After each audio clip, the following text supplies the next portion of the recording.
Hola de nuevo, en esta sección vamos a abordar precisamente una de las cosas que más tienen que ver con la ingeniería de este tema, el diseño de circuitos cuyo comportamiento está diseñado basándonos en un diagrama asintótico de ganancia de Bode. Como es un problema de ingeniería, no vamos a tener una solución única, podemos tener diferentes soluciones en base a las diferentes restricciones que o bien los diferentes componentes nos den o bien que nosotros como ingenieros tengamos para nuestra aplicación.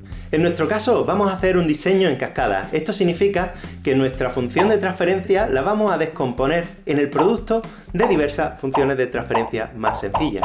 Es importante dejar claro que si tenemos una ganancia general de toda la etapa, vamos a descomponerla también en las diferentes etapas, para evitar los posibles problemas de saturación que tengamos en los diferentes elementos del circuito, puesto que sabéis que un circuito real no puede suministrar una potencia infinita. Tienen un voltaje, una potencia de saturación, como los elementos, por ejemplo, el amplificador operacional, que no pueden dar más potencia de la potencia con la que les alimentamos.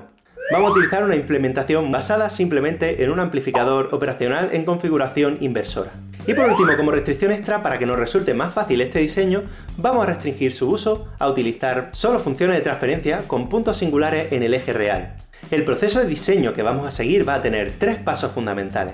En primer lugar, a partir del diagrama de Bode, vamos a caracterizar sus puntos singulares fijándonos en los tramos, y vamos a caracterizar la pendiente de estos tramos en múltiplos de 20 decibelios por década, que como ya sabéis, es la influencia de un punto singular real. A partir de esa implementación vamos a obtener nuestra función de transferencia, la función de transferencia general. Y partiendo de esa función de transferencia general la vamos a descomponer como el producto de una serie de funciones de transferencia elementales que serán sencillas. Pasemos a verlo más en profundidad. Pasemos a ver, por ejemplo, el caso de un cero en el origen. Sabiendo que la función de transferencia de un amplificador operacional en configuración inversora va a ser menos Z2 partido Z1 y que nosotros lo que queremos es menos K por S, para que esto cuadre, tendremos que tener una constante arriba partido por un B partido S. De aquí tendremos que Z2 es A, que al no ser un término que depende de S, pues será una resistencia. Mientras que en el caso de abajo tendremos que Z1 va a ser un B partido S. Esto se asemeja mucho a la idea de un condensador. Un condensador que será 1 partido C1S. Por lo que tendremos aquí arriba una resistencia y aquí abajo un condensador. Esta será nuestra etapa para construir un cero en el origen, y cuya respuesta en frecuencia será menos R2 partido 1 partido C1S, o lo que es lo mismo, menos R2 C1S. ¿Qué ocurre cuando queremos un polo en el origen? En este caso, nuestra función de transferencia simplificada será menos K partido S. Como necesitamos dos términos, será menos A partido S partido B. De aquí veremos que A, Z2 será A partido S, lo que es lo mismo 1 partido C2S, y de aquí veremos que Z1 será B, que será una resistencia. Así que ponemos nuestra resistencia 1 aquí y nuestro condensador. Y la función de transferencia final será menos 1 partido C2S partido R1, o lo que es lo mismo 1 partido R1 C2S. ¿Cómo ponemos un cero en el eje real? Nuestra función de transferencia simplificada queremos que sea menos K por S más G, que habrá que situarlo como menos K más G partido S partido por 1 partido S. Z2 tendrá que ser entonces K más G partido S, que sospechosamente se acerca demasiado a una resistencia más 1 partido C2S, mientras que por nuestra parte el Z1 será 1 partido S, que se puede implementar como 1 partido C1S.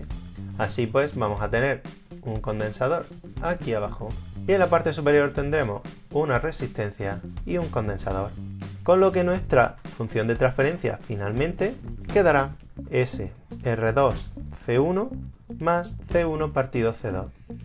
Y controlando los valores de condensador y de resistencia podremos controlar los valores de ganancia y de la localización del polo. Pero ojo que esto también se puede hacer de otra forma.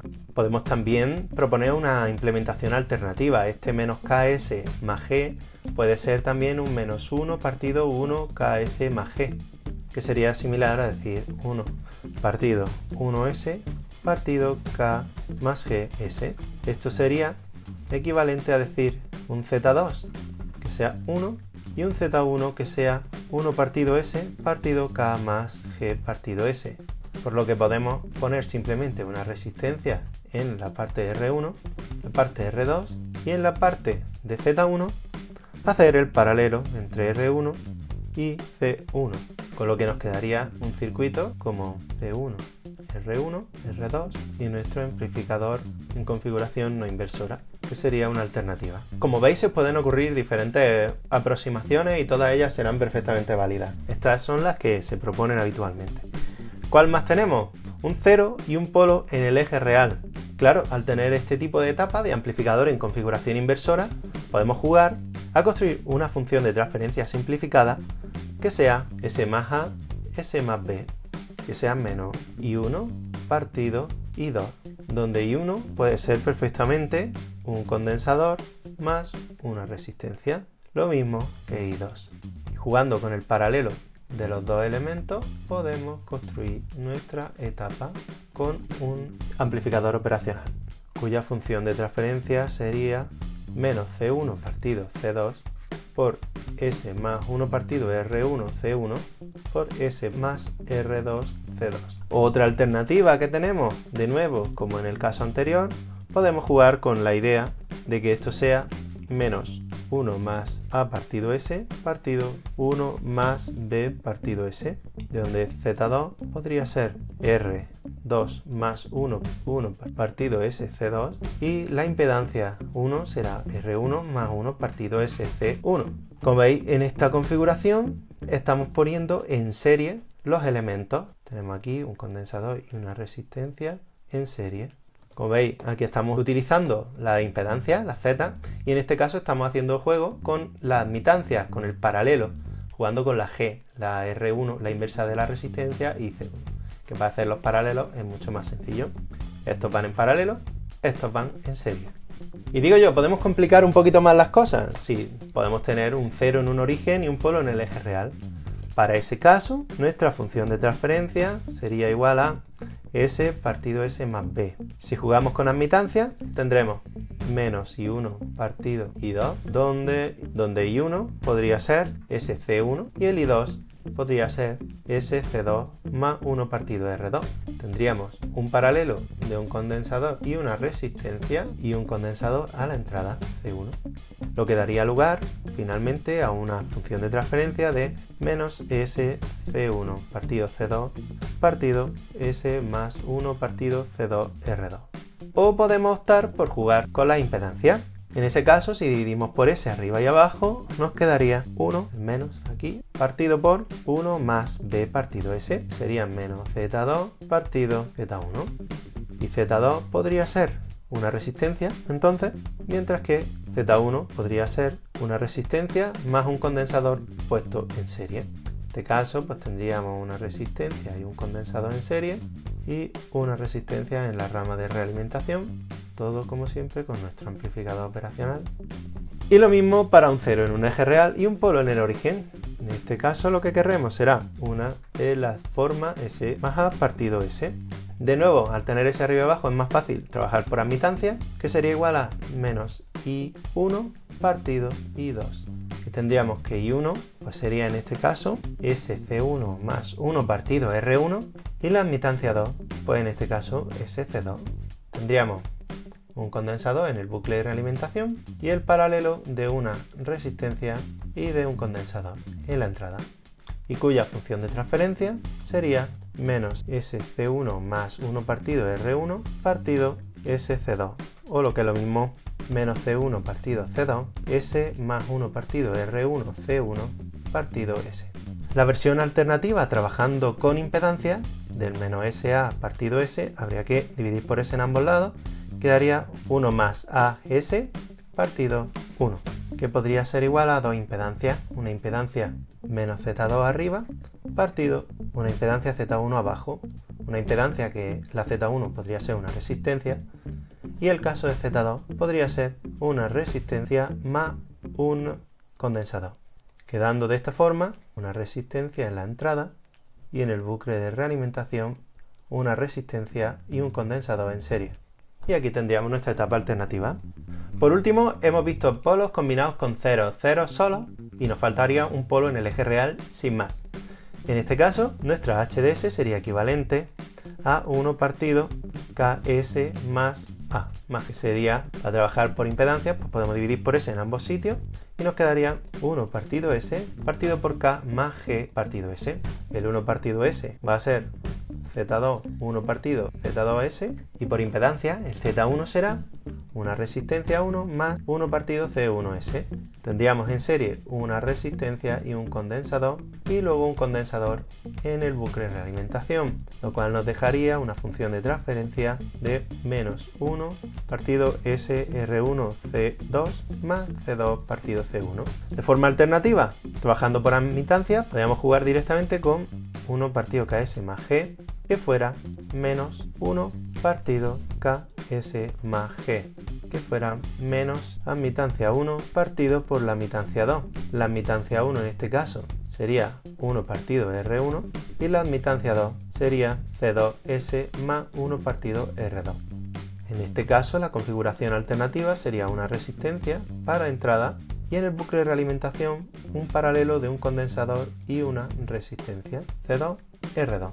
Y todo pues, con su amplificador operacional y todas esas cosas bonitas que les ponemos por aquí por medio. Así que bueno, ya que sabemos cómo hacer este tipo de diseño, vamos a pasar a hacer un ejemplo de cómo aplicar esta técnica a la realización de un filtro cualquiera. En principio hemos visto cómo hacer funciones con ceros y polos en la misma función de transferencia, pero ¿por qué no dividirlo en tres partes? Así pues podemos dibujar nuestra función de transferencia definitiva como la combinación de una función de transferencia principal para el 0, por ejemplo, otra para el primero de los polos, la segunda, y otra para el tercero. En este caso, h de 1 de s será menos s más 1, h de 2 de s será menos 1 partido s más 2, y el último de los tres filtros que vamos a conectar en cascada será el menos 1 partido s más 3. Sencillo, ¿no? Pues vamos por partes y vamos a ver cada una de esas partes diferentes que tenemos. Nos vamos con nuestra etapa genérica y sabemos que tenemos que implementar un h1 de s que será menos s más 1. Esta sería sencilla implementarla con admitancias. Podría ser menos I1 partido I2. ¿Por qué digo lo de las admitancias? Porque en las admitancias, al utilizar condensadores, recordad que siempre preferimos condensadores a bobinas, al utilizar los condensadores, las condensadores en las admitancias están en el numerador, no en el denominador. Hace más fácil esta construcción. De esta forma, nuestro I1, algo por S más algo, sería C1S más 1 partido R1. Y nuestro I2 sería 1 partido R2. Tendremos una resistencia aquí y aquí tendremos un paralelo de un condensador y una resistencia R1 y C1. Si hallamos la función de transferencia de esta etapa, tendríamos menos R2 C1S más R2 partido R1. Y las restricciones de diseño serán R2 por C1 igual a 1 y R2 partido R1 igual a 1. Podríamos darle los valores que quisiéramos. Por ejemplo, si escogemos una R1 de 1K, R2 será también de 1K y C1 tendrá que ser 10 elevado a menos 3 farads. Esto sería solo un caso posible. Podríamos utilizar cualquiera de estos valores, el que quisiéramos. Aquí lo único que hacemos es la restricción de las proporciones. Luego habría que centrarse también en el comportamiento en frecuencia que tiene cada uno de los componentes, en el rango de operación, etc. Siguiente etapa. Tendríamos una etapa con un solo polo, que será menos 1 partido S más 2. Podríamos dividir por S todo y trabajar con impedancia, o podríamos ponerlo todo en función de admitancia. Personalmente me resulta más sencillo con admitancia en muchos casos, así que será I1 menos I1 partido I2 aproximadamente. I1 será en este caso 1 partido R1 y nuestro I2 será en este caso C2S más 1 partido R2. En este caso tendremos un paralelo de una resistencia y un condensador en el bucle de realimentación y una resistencia en la entrada.